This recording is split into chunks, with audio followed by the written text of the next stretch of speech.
Welcome to Not Starving Artist, the podcast. I'm your host, Brooke Benson, money coach and equity actor. I am your financial cheerleader, here to help you build your financial confidence and have power over your money. The best part, no budgeting or bi-weekly paychecks required.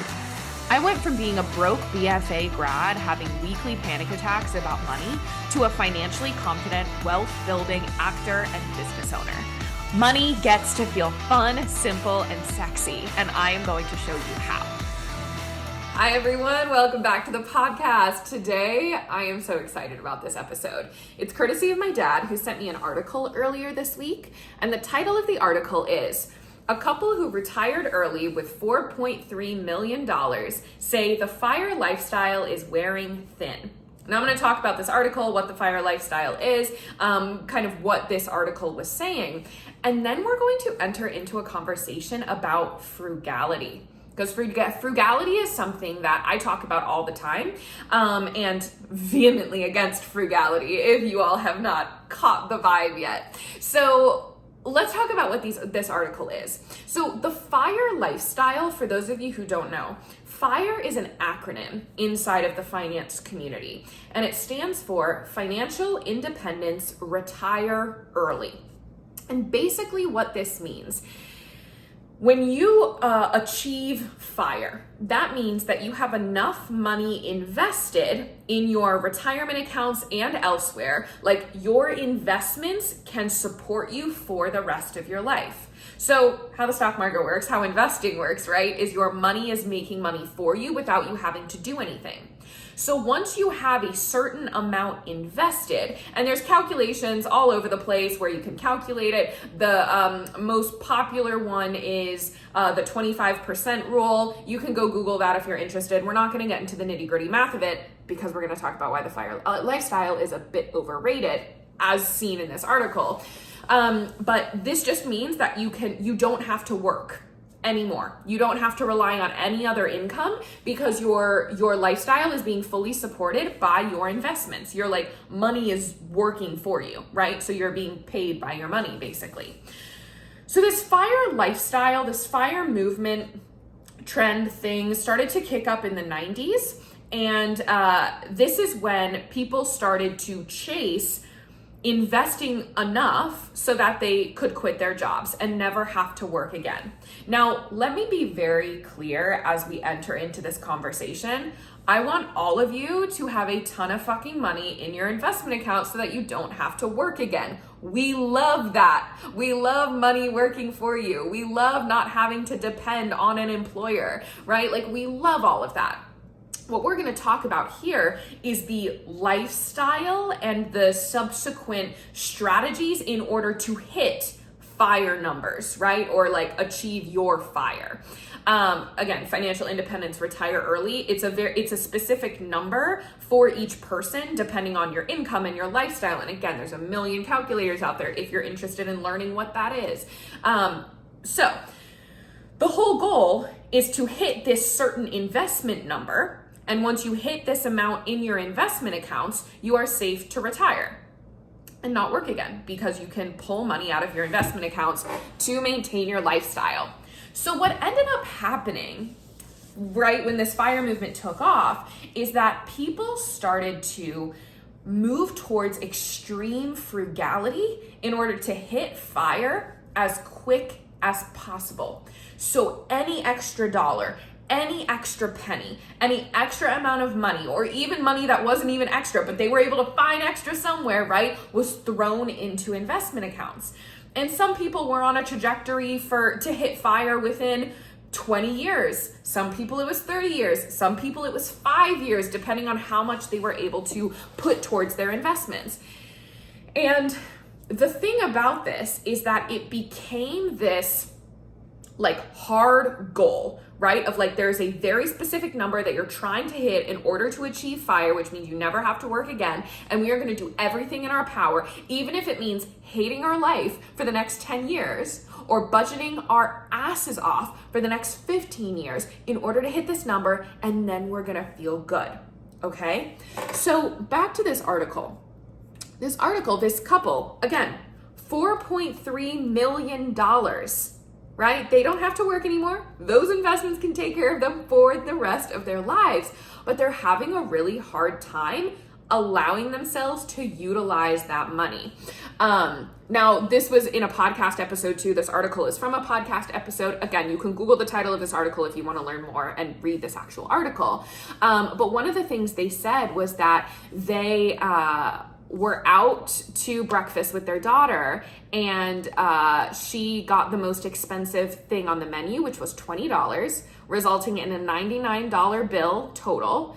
And that caused them a lot of financial anxiety, right? And like, we can see the math and be like, you should not have anxiety because you have $4.3 million and this was a $100 bill that you had to pay, right? Like, we see how that doesn't math, but the anxiety was there nonetheless. And this is why we talk about frugality and why frugality is not a sustainable money management strategy.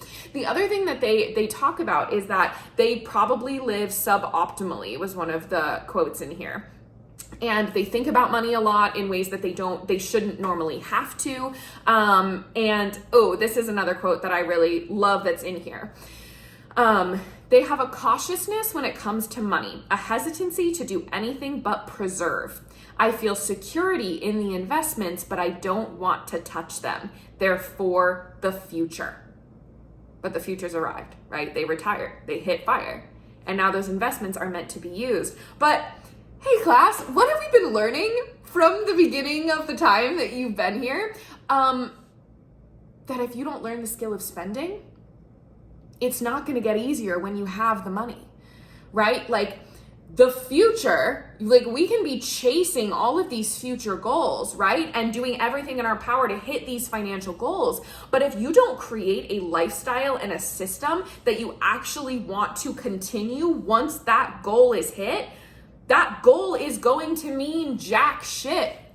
Okay? Because what these people have done, and I'm using this couple specifically because this is the article that I'm reading, but this is for so many people who are in the FIRE movement. And again, I'm not shitting on the FIRE movement. I want you to be able to retire whenever you want and not have to rely on income. But it's the strategy of how we are getting there, or even the strategy of how you're paying off your credit card debt or your student loans, or the strategy of how you're maxing out your retirement accounts, or the strategy of how you're boosting your savings accounts. Whatever financial goal you're trying to hit, it's the strategy to get there that can cause the issue, not the goal in and of itself.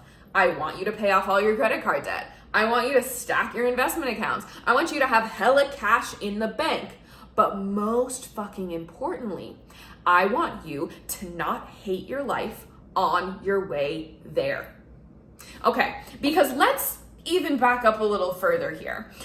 When we're thinking about hitting a goal, let's take us to some diet, health, eating analogies, because we all have been inundated with diet culture, right? And like health culture for so long now. So I think it's an easy analogy for us to grab onto. Frugality has the same energy as like shredding for the wedding, right? Where you go on like a crazy diet, you stop eating, or you're going to like crazy amounts of workouts every single day because you're trying to fit into your wedding dress, or you have a big event and you like want to fit into the outfit. So you're like shredding for the wedding, right? To be able to fit into the dress. But then when that day comes, sure, like you have the body you want, right? Physically. But then after that moment, right? After the wedding, then what? Then what? Your entire strategy to get what you wanted was not sustainable. You're not going to keep not eating. You're not going to keep being at the gym for 4 hours a day. Because if you weren't at the gym 4 hours a day up until this point, that's clearly not a desire for you. That's not going to be how you want to live your lifestyle for the rest of your life. So everything that you did to achieve those results, you can't keep doing. Meaning that those results are going to go away. This is the same with credit card debt. People who go on crazy frugality, budgeting, restrictive lifestyles in order to pay off their credit card debt as quick as fucking possible, so many of those people end up back in credit card debt.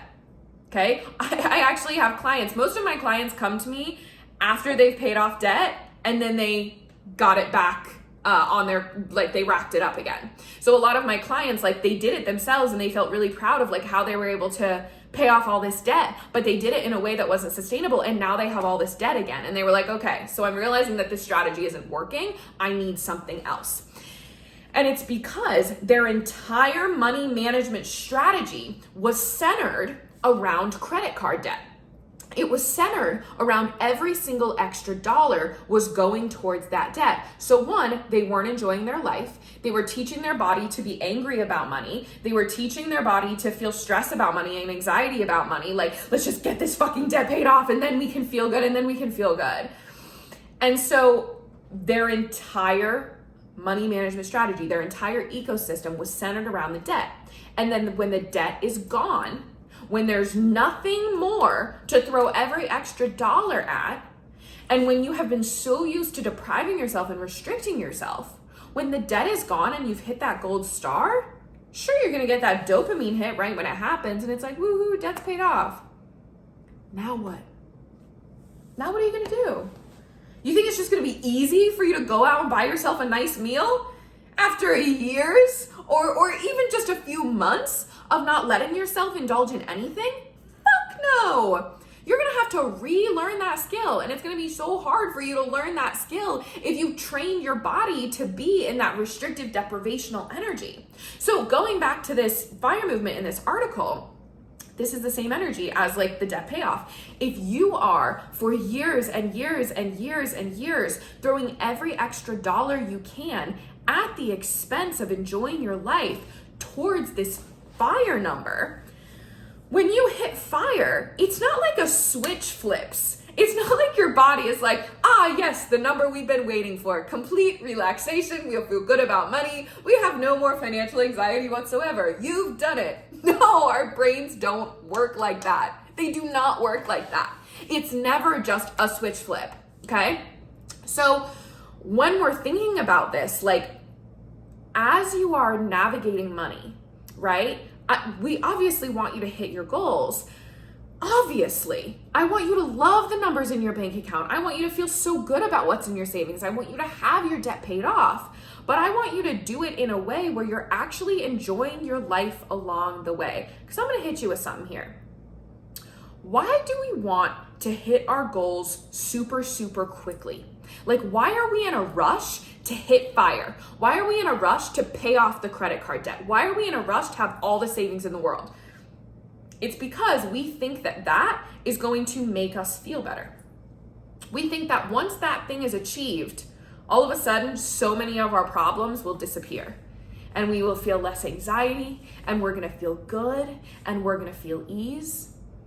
Again, I have worked with enough clients and talked with enough people now to know that that is never, ever, ever, ever, has that ever been the case. So we're chasing the goal to make ourselves feel better. And so we wanna feel better as soon as possible, as quick as possible. So we're gonna do whatever we can to get to that goal because we've decided that the goal is what's gonna make us feel better.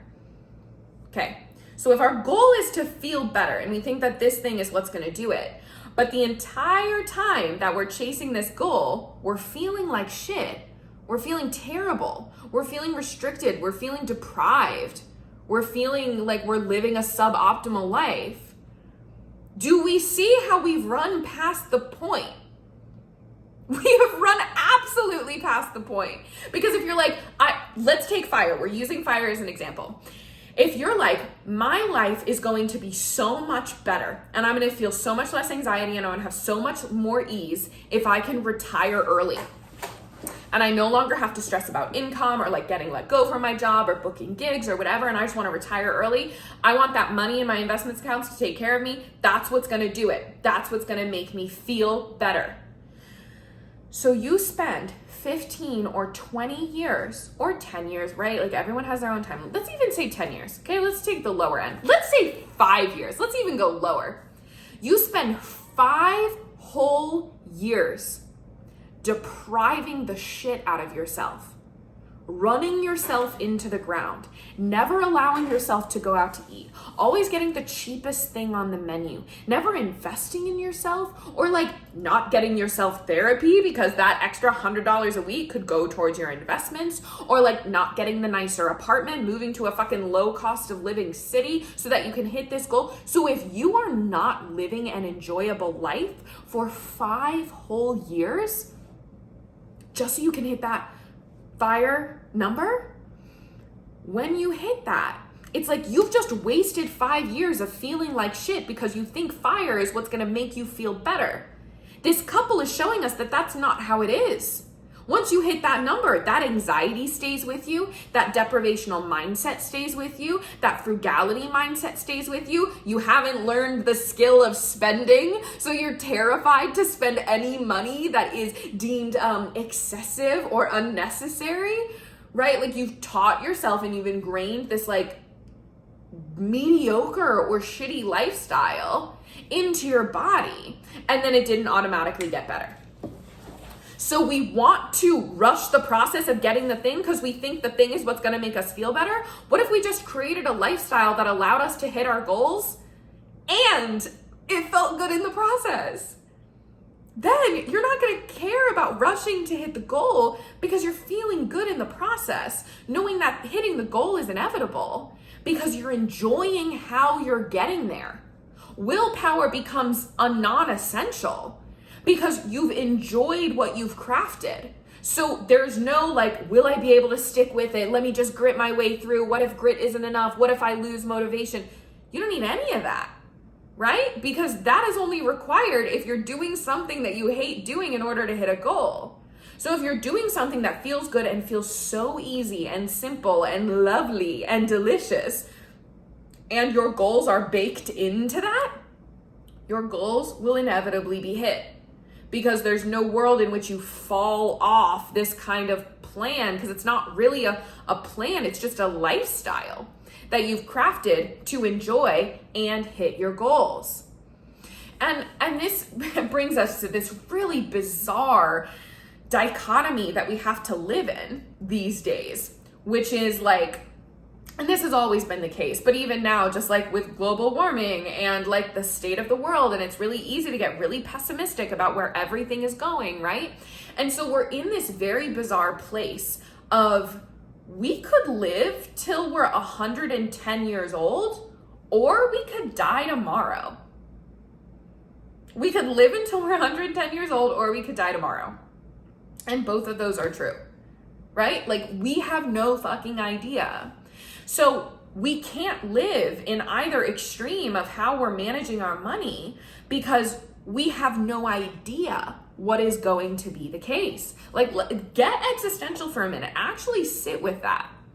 Because what I see happen so often is that your mind is going towards one extreme or the other, right? Where if it's like, YOLO, fuck it, life is short, live fast, die young, like, we could die tomorrow, let's do it up, who cares about the future? Or if you're like, the world might not even exist in, 20 years, which we can talk about that in a second. But it's like, if you think the world is gonna explode or be decimated in 20 years because of global warming, you're like, so why even bother to put money towards investments? Like, we're in that energy of, fuck it, I'm just gonna spend what I want, who cares? I'm not gonna think about it or plan, like, let me enjoy my life now.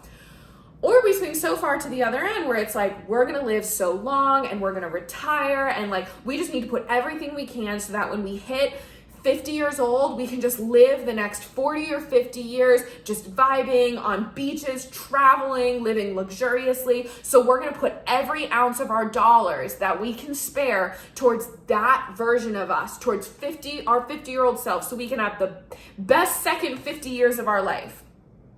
That is not guaranteed. So we have to live in this in-between of both being true. And do you know what the only way to live in the in-between of those is? Is to create a lifestyle that supports future you and present you. Where you get to enjoy your life now, and you know that future you gets to enjoy their life.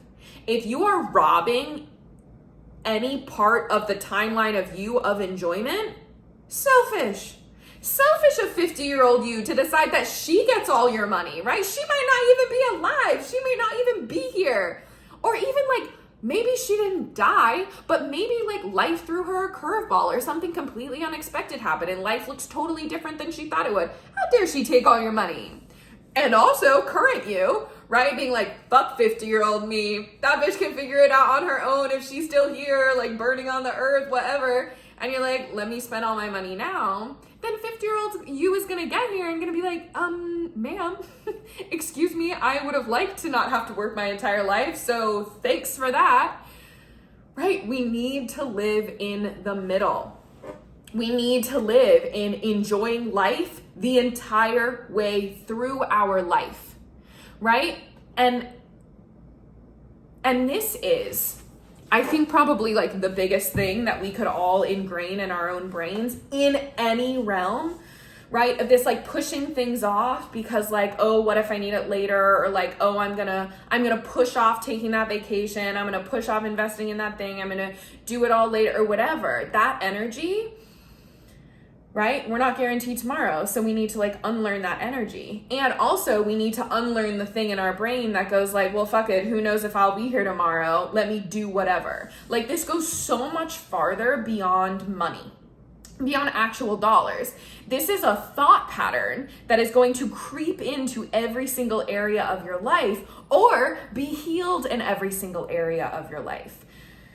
And there might be some resistance here to living in just that medium in between, like enjoying life now and knowing I'm supported later, because our brains really love the all or nothing thing, right? They really love being like, I'm going so hard because that's what's going to make a difference, whether it's like going hard now or going hard later. We don't love, like our brains don't enjoy just sitting in the energy of like, wait, I'm enjoying my life now and I know that future me is taken care of. Cool, there's no drama. There's no anxiety, right? What am I supposed to think about if I'm not anxious about money or insert whatever? What am I supposed to think about if there's no drama about my lifestyle, right? Like that's actually so real.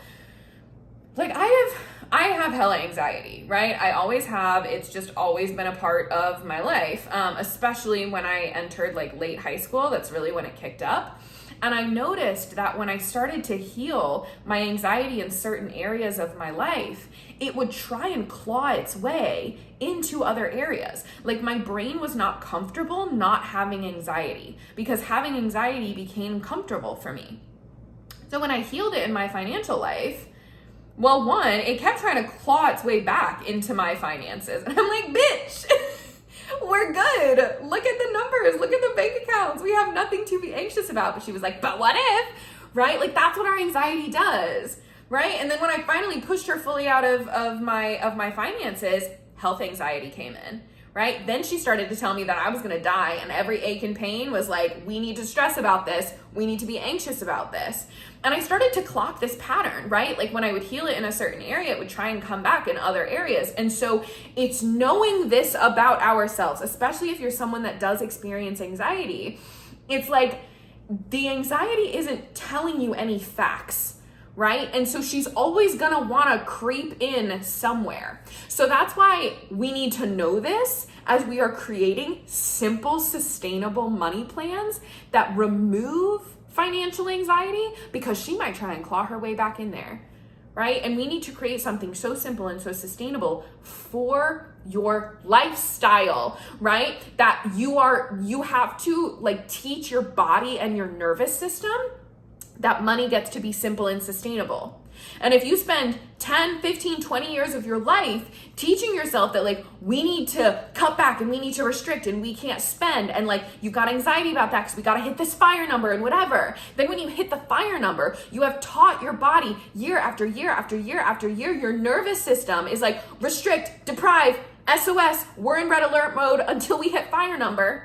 When you hit the fire number, your anxiety and your nervous system does not understand that language. You're like, we hit it. And they're like, no. But what if, right? What if that $4.3 million just gets drained tomorrow? What if? We got to keep restricting. We got to keep putting money into your investments. And that's the other thing too, like with this muscle memory that you're like, money is so somatic. Money is so in your body and in your emotions. It is so not just the dollars in your bank account on your computer screen. Because we develop money muscle memory. We develop it growing up. We take on our parents' money habits, right? Like that's like in our body and in our brain, we take that on because that's what we're taught, right? Or our community or whoever you grew up with. That gets ingrained, especially for my artists, right? Like we grow, if you knew you wanted to be in the arts from day one, I knew since I was in preschool, and the only narrative that I heard my entire, like growing up, my entire like youth was have a backup plan, right? Starving artist, haha, right? That was just a narrative. So that got ingrained in my body. And so your money muscle memory, right, is just the things that you pick up and the habits and how you manage and think about your money that you pick up after years and years and years of being around money and being a human in this world that has to manage money and navigate money. And so when you are doing things that are teaching you money muscle memory that you don't want to carry with you, i.e. extreme frugality, tracking your spending to every dollar, restrictive budgeting, even budgeting in general. Oh, y'all gonna get me on a budgeting rant today. Even budgeting in general. Because budgeting requires you to pull up a spreadsheet and track your dollars and like look at where everything is going, and it like teaches you micromanagement. It teaches you that in order to be financially successful, you need to have your hands and eyes on every single dollar and you need to have control. It teaches you white knuckling. And I'm going to tell you right now, if any one of you who is listening to this right now is looking at a fucking budgeting spreadsheet when you are 65 years old, I'm going to come to that retirement home, I'm going to shove a margarita in your hand, and I'm going to throw your laptop into the pool. You should not be looking at a budgeting spreadsheet when you are in your 60s. That's time to live life, right? Like life is short. So what I mean by this is that if you are using a restrictive budgeting spreadsheet right now, there's no off-ramp to that, right? That will just be how you have to manage money for the rest of your life because you're teaching yourself that that's the only way you can trust yourself with money.